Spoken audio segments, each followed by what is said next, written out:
एक वाक्य आहे, एक विचार आहे की विचाराविना कृती आणि कृतीविना विचार वांजोटा असतो. त्यामुळं आपण कधी रस्त्यावरची लढाई लढताना त्यामागची भूमिका आपली स्पष्ट पाहिजे. त्यामुळे ती भूमिका स्पष्ट करण्यासाठी आज आपण ही परिषद आयोजित केलेली आहे. आणि स्टेजवर एवढे मोठमोठे मान्यवर आहेत, त्यामुळे मी काही जास्त वेळ घेणार नाही. मला खरं तर आभार मानायचे तुम्हा सगळ्यांचे की तुम्ही सर्वजण माझ्या पाठीशी उभे राहिला. हा छत्रपती शिवाजी महाराजांचा पहिला अपमान नाहीये. अनेक वेळेला अशी प्रकरणं महाराष्ट्रामध्ये घडून गेलेली आहेत आणि जो द्वेष त्यांच्या मनामध्ये आहे आणि इथून पुढे पण अशा कुरघोड्या ते करत राहतील.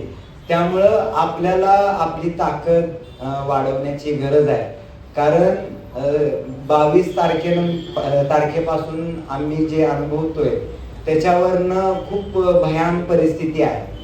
कारण की लोकांना वाचायचं नाहीये, लोकांना इतिहास समजून घ्यायचा नाहीये आणि आपण काय बोलतोय, कुणाला बोलतोय.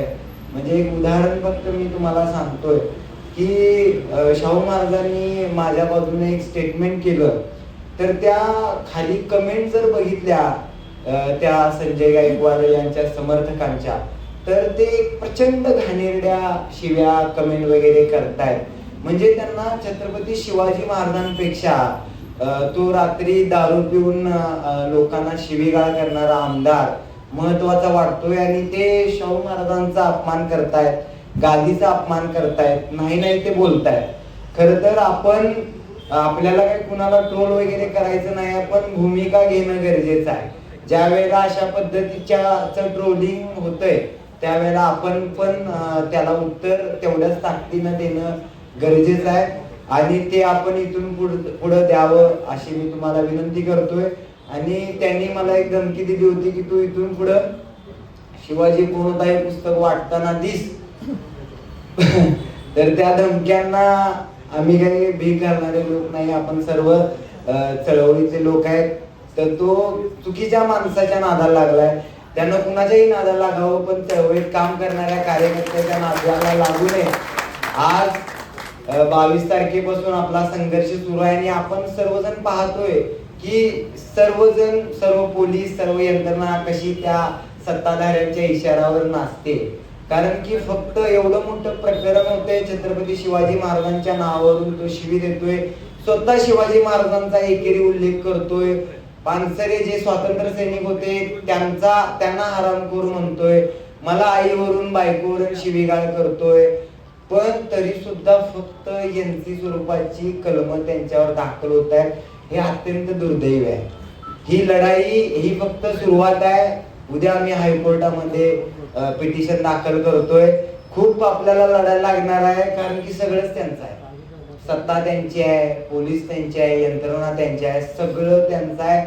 पण रस्त्यावरची जी ताकद आहे ती आपली आहे आणि त्या रस्त्यावरच्या ताकदीच्या जीवावर ह्या आमदाराचा आणि जे अशा पद्धतीने शिवाजी महाराजांचा आणि महामानवांचा द्वेष करतायत त्या सगळ्यांचा माज ही चळवळ उतरवल्याशिवाय राहणार नाही. एवढं हा इशारा मला त्यांना द्यायचा आहे. प्रचंड वैयक्तिक ट्रोलिंग वगैरे होतंय, अजून सुद्धा धमक्यांचे फोन सुरू आहेत. त्या कुठल्याही धमक्यांना, ह्या अगोदर पण खूप धमक्या आलेल्या आहेत, त्या कुठल्याही धमक्यांना आम्ही घाबरत नाही. कारण की पानसरेंनी विचारांसाठी जीव दिलेला आहे आणि आपण असल्या धमक्यांना घाबरायचं काही कारण नाही. त्यांनी कितीही प्रयत्न करावा.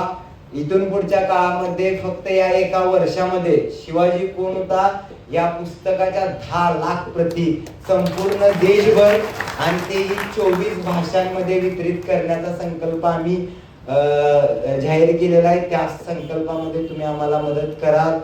रोहित दादांचे मी आभार मानतो. ते दुसऱ्यांदा या प्रश्नासाठी आलेले आहेत आणि इथून पुढे पण ते कायम सहकार्य करतील. परत एकदा आपल्या सर्वांचे आभार. आणि बऱ्याच जणांचे फोन मला उचलता आले नाहीत, तर त्या सर्वांची माफी मागतो आणि थांबतो. धन्यवाद. अशाच नवनवीन अपडेट्ससाठी डिजिटल कोल्हापूर चॅनेलला सबस्क्राईब करायला विसरू नका.